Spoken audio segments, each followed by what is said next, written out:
జననం గొప్పదా మరణం గొప్పదా అది మీరైతేనే చెప్పగలుగుతారు సార్. నేనేమంటానంటే మరణించిన తర్వాత జననం లేదా మరణించిన తర్వాత జీవించడం ఇంకా గొప్పది అంటాను నేను. సో జననం గొప్పది, మరణం ఇంకా గొప్పది, మరణించిన తర్వాత జీవించడం ఇంకా గొప్పది.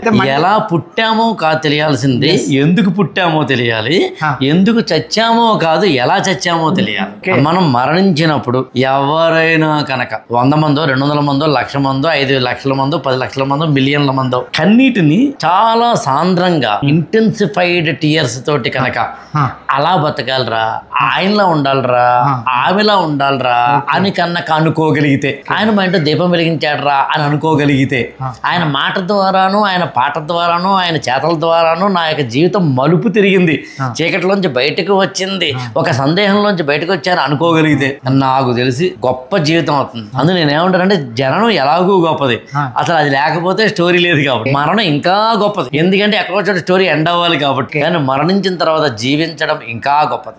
అలా మనకేమైనా ఎవిడెన్సెస్ ఉన్నాయి? ఈ లైట్ కనిపెట్టిన ఆయన ఇవాళకి జీవిస్తున్నాడు, ఆ కెమెరా కనిపెట్టిన ఆయన ఇవాళకి జీవిస్తున్నాడు, ఈ కళ్ళజోడు కనిపెట్టిన ఆయన ఇవాళకి జీవిస్తున్నాడు, మనకి బట్టలు ఎవరైతే నేసారో ఆయన ఇవాళకి జీవిస్తున్నాడు.